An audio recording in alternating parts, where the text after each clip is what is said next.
I'll get to this these tweets on Medicare, on Canadian Medicare, in just a moment, because we've got a couple of Republicans who called in to talk about voting for Trump. Dennis in Safety Harbor, Florida, listening on Sirius XM. I promise to be decent to you, Dennis. What's up?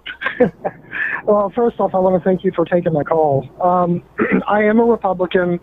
Have been pretty much ever since my grandmother sat me down and said, "You're a Republican." Uh-huh.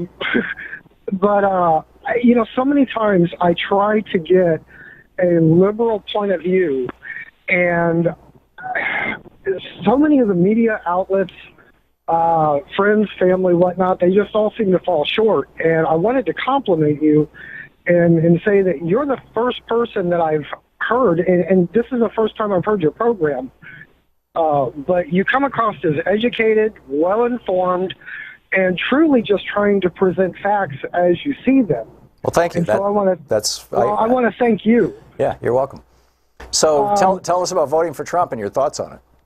Well, I did vote for Trump, and I do stand behind that. And part of the reason is, and you know, with my comment about trying to get a liberal point of view on things, so much of what we hear in the media just comes across as irrelevant to us. And I'm speaking for myself, but I know that I represent many people in this thought, you know, because we hear that Trump is a racist and that he's immoral and things of that nature. And it comes across as irrelevant to us because we can look at times in, you know, in the past where, okay, so he's immoral, you know, this whole thing with Stormy Daniels and whatnot, but why is it important now but not when Clinton was in office? Or he's a racist, and you know. But then there's Hillary's long-term mentor, and so a lot of this stuff just comes across as irrelevant. Hang on, just a second. Who's Hillary's long-term mentor? Who's a racist?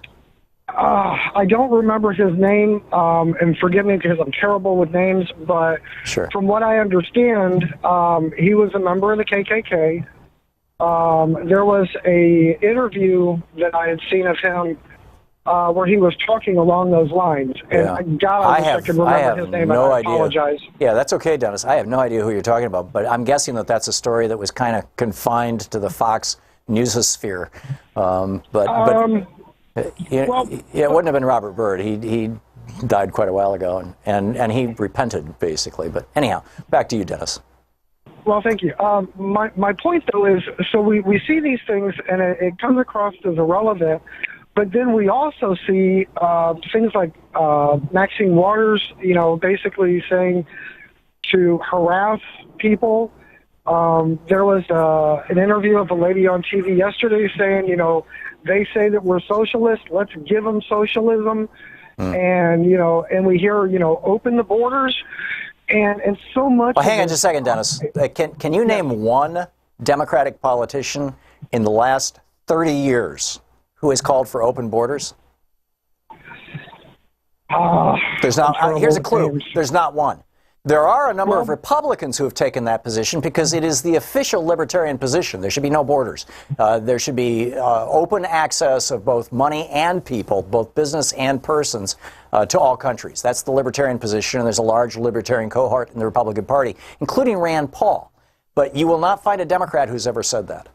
But you know, I digress. And I get what you're saying here is that it sounds like a lot of the debate has been turned into basically a cartoon debate, and I mourn that too. It also sounds to me like what you're saying, Dennis, and I'm not trying to suggest that you're being explicitly racist about this, but that the racism of Donald Trump, and I'm not talking about his past, I'm talking about his current actions and behaviors, is not a great concern to you because you're a white guy.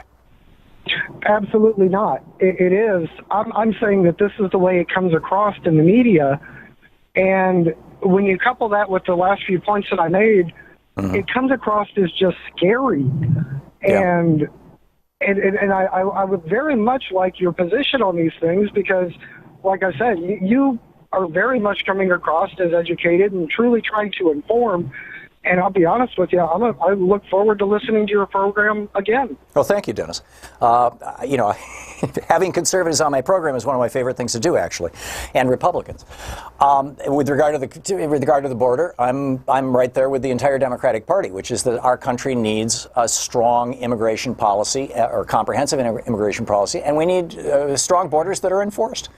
We don't necessarily need a wall. The caveat that I'd throw on this is that, and because you haven't listened to the program before, you haven't heard me say this 1,000 times like most of our listeners have, but my position on that is that we don't have an illegal immigration problem in the United States. We have an illegal employer problem in the United States. We've had an open border with Mexico for 240 years, and we're by and large open until up until basically the last 40 or 50 years. And you had people coming north during the picking season, and in fact, Eisenhower even tried the program called the Bracero program, where they gave these people a card, basically, you know, permit to enter the country for up to 6 months to pick crops in California and Oregon and whatnot, and then they would go back south and go back to be with their families with a pile of cash. And you know, you'd have about 500,000 people coming to the United States every year, and about 500,000 people leaving at the end of the picking season.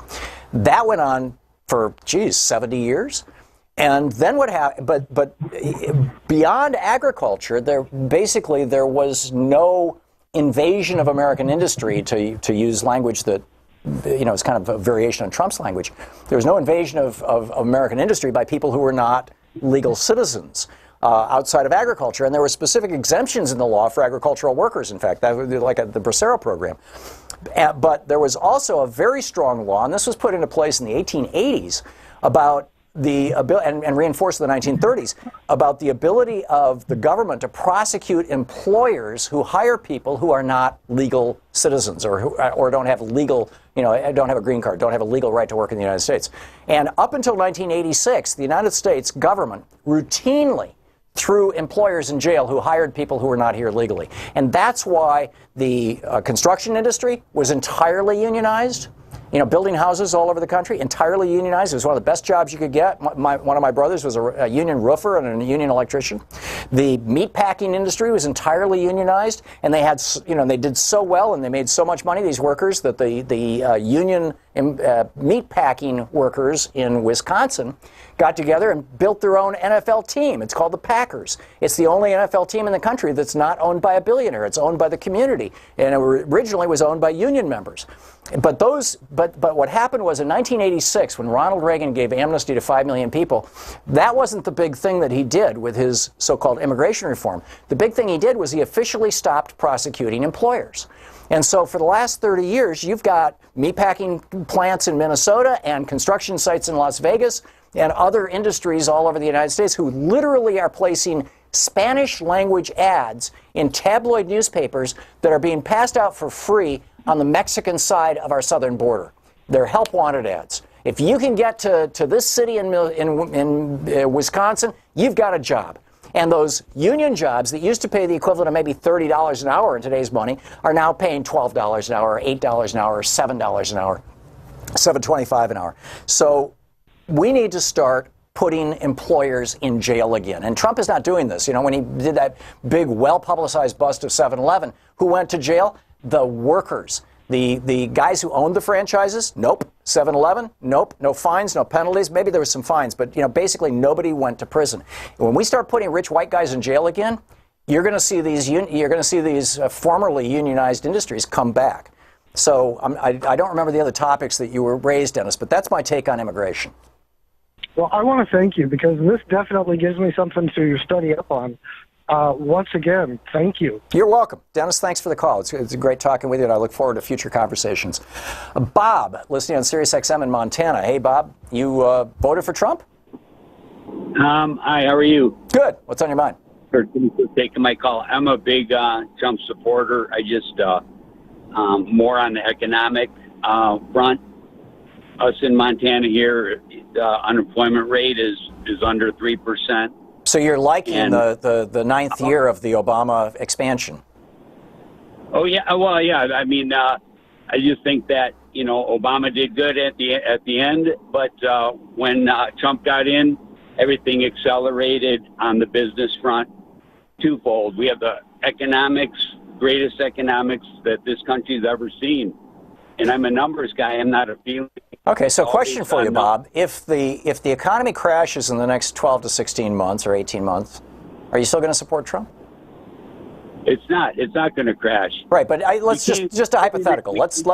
I'll stipulate it's not going to crash. It's going to last forever, or at least until Trump leaves office. But if it does, would that cause you to question your support for him? It's going to be a 15-year boom here. Well, I hope so, because a lot of people get hurt when the economy crashes.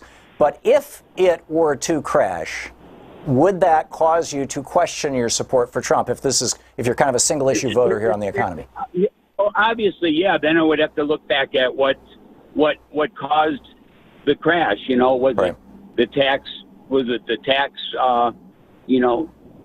Cut changing the tax laws, or was it is the deficit? $21 trillion in deficit. Yeah, he just added $1.5 trillion to the deficit for this year. Oh yeah, I know. Yeah, but Obama, what did we do with Obama? $9 trillion over the 8 years. We're still on that pace. I don't think it was that much, but yeah, absolutely right. The wars in Iraq and Afghanistan really hurt us badly. Bob, thank you for the call. It's good talking to you.